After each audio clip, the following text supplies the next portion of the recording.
Hello guys, नमस्कार। आज आप सबको फिर से स्वागत है मेरा नया शो आपका राय में। और आशा करता हूँ आप सभी को पसंद आया होगा, और अगर पसंद आएगा तो कमेंट्स करके ज़रूर बताइएगा, क्योंकि इस शो का नाम ही है आपका राय, और आपकी राय के हिसाब से ही हम आगे का वीडियो बनाएंगे। तो इसमें मैं बहुत सारी दुनिया का जानकारी को लाने की कोशिश करूँगा। मुझे जितना समझ में आता है उतना समझाने की कोशिश करूँगा, या फिर खुद समझने की कोशिश करूँगा। अगर कहीं गलत या मिस्टेक लगे तो आप लोग मुझे कमेंट्स करके ज़रूर बताइएगा। मुझे आपकी राय की ज़रूरत है, क्योंकि इस शो का नाम है आपका राय। तो चलिए फिर शुरू करते हैं।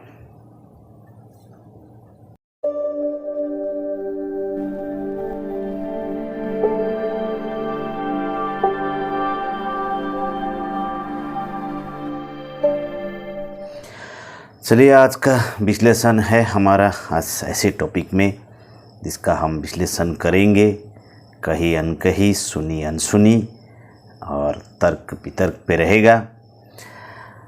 कभी कभी हमारे दुनिया में या आप सबके जीवन में एक सवाल ऐसा होता है जिसका हमारे पास जवाब नहीं होता है। मान के चलिए कोई बहुत ज्ञानी महापुरुष है और आपको कोई सवाल कर रहा है और आप उसका जानकारी नहीं दे सकते, या फिर आपको मालूम ही नहीं होता है, तो आप उनको सिर्फ एक ही सवाल पूछिएगा कि आप हमें पहले बताएं कि पहले मुर्गी आया या अंडा। फिर देखिए उसका बोलती बंद हो जाएगा।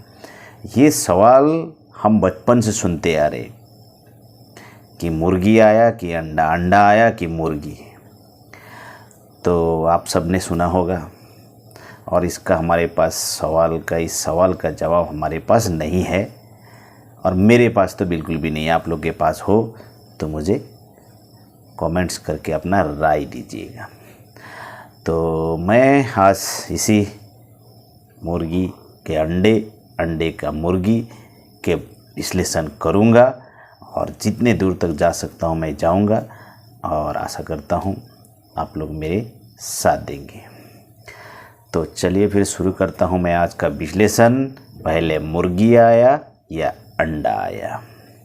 ये नहीं यारो कोई मामूली फंडा, इसमें छुपा है दुनिया का फलसफा। अंडे का फंडा। तो अंडे का फंडा जानने के लिए हम सबसे पहले जानना होगा कि अंडा कहाँ से आता है, अंडे कैसे हैं, अंडे कितने प्रकार के हैं। देखिए, ऐसा जनरल बात है, हम बहुत सारे ऐसे जानते हैं। कुछ मछलियाँ भी अंडा देती है, और सांप अंडा देती है, और पक्षियाँ जो भी हो वो भी अंडा ही देती है। तो इस तरह से बहुत सारे हैं जो जानवर और पक्षी, आप दोनों को बोल सकते हो, या पानी में रहने वाला, या स्थल में रहने वाला, या फिर आसमान में रहने वाला, यानी कि उड़ने वाला। तो बहुत सारे ऐसे हैं प्राणी जो अंडा देती है। अब बात यहाँ शुरू होता है कि जब अंडा वो देती है, फिर अंडे से बच्चा होता है। लॉजिक सी बात है, सबको मालूम है। पहले अंडा देती है, फिर बच्चा होता है। यहाँ तक कि हमारे जो पहले, आज से 6.5 करोड़ साल पहले की बात है, जब डायनासोर्स हुआ करते थे, वो भी अंडा ही देते थे। इतने बड़े जानवर, फिर वो अंडा ही देते थे। तो अब सवाल यहाँ ये होता है कि मान ले कि अंडा से बच्चा होता है, अंडा से मुर्गी होता है, तो अब हम उसके पूर्वजों पे जाते हैं। तो जाहिर सी बात है कि मुर्गी भी अंडा से आई होगी, फिर उसका भी मुर्गी जो है अंडे से आएगी। अंडा अंडा अंडा, मतलब बहुत दूर तक जाइए, आपको शुरुआत में अंडा ही दिखाई देगा। तो आखिर वो अंडा आया कहाँ से? अब सोच के आपका दिमाग काम नहीं करेगा, और बहुत सारे लोगों का काम नहीं करेगा। तो अब जाते हैं हम साइंस की तरफ। साइंस कहता है कि अंडे का छिलका बनने का एक केमिकल होता है जो मुर्गी के अंदर या फिर अंडा देने वाले प्राणी के अंदर ही होता है। और CaCO3 ऐसा कुछ है, तो मुझे इतना ये जानकारी नहीं है, फिर भी आपको बता रहा हूँ। तो वो जो पदार्थ है जिससे अंडे का छिलका बनता है, फिर अंडे का अंदर का बनता है, इस तरह से बनता है, जो बनने वाला सिर्फ अंडा देने वाले प्राणियों के अंदर ही पाया जाता है। Very good. जब अंदर पाया जाता है तो अंदर से वो अंडा बन के बाहर आता है, लेकिन वो जो अंदर पाए जाने वाला जो ऑलरेडी अंडा बना रहा है वो तो मुर्गी होगा या फिर कोई अंडा देने वाला प्राणी ही होगा। तो वो पहला शुरुआत में कहाँ से आया, ये सोचने वाला बात है।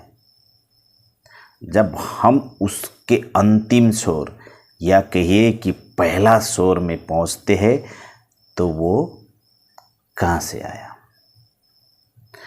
साइंस कहते हैं कि कुछ डेवलपिंग हुआ, यानी कि कुछ परिवर्तन हुआ।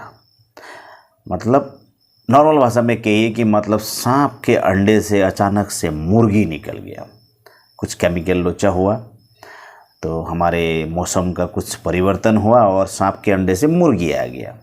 फिर मुंडी के अंडे से कभी इत्तेफाक से हंस हो गया, या फिर कबूतर हो गया मान के चले, या फिर मुर्गी के अंडे से कभी सांप हो गया। तो यहाँ सोचने वाला बात है। तो इस तरह का अद्भुत कारनामा शायद मैंने तो देखा नहीं है, और शायद आप सभी ने भी नहीं देखा होगा कि मुर्गी बत्तख दे रही है, या फिर बत्तख मुर्गी दे रही है, या फिर कबूतर मुर्गी दे रही है, या फिर कुछ और हो रहा है। ऐसे तो मैंने देखा नहीं है और जानकारी भी नहीं है मुझे। अगर आप सबको किसी को जानकारी है तो मुझे कमेंट में बताइएगा ज़रूर। तो ये बहुत दूर तक सोचने वाली बात है कि ऐसा कुछ फंडा है जिसे हम नकार नहीं सकते। मतलब ऐसा कुछ जानकारियाँ हैं जिसे हमें मानना ही होगा। प्राकृतिक कहिए या कुछ एक ऐसा यूनिक शक्ति या पावर कहिए जिसने शुरुआत में चीज़ बनाया, फिर वो पीढ़ी दर पीढ़ी बढ़ता ही आ रहा है। ऐसा नहीं हुआ होगा शुरुआती में, या फिर उसे अंडा ही बनाया होगा। तो अंडा बनाने वाला प्राकृतिक होगा। तो अगर प्राकृतिक है, वही प्राकृतिक कल भी था, आज भी है, और ऐसे कहीं भी अंडा बन नहीं रहा है। इसी तरह का अंडे से कुछ नया कोई प्राणी बन नहीं रहा है। तो ये सोचने वाला विषय होता है। चलिए, हम साइंस को भी कुछ गलत नहीं बोल रहे, लेकिन हम समझने की कोशिश कर रहे हैं। मतलब आम आदमी आम भाषा से या फिर आम समझ से समझने की कोशिश कर रहे। अगर हम दूर तक जाते हैं तो हमें यही नज़र आता है कि शायद पहले मुर्गी ही आई होगी, फिर अंडा दी होगी।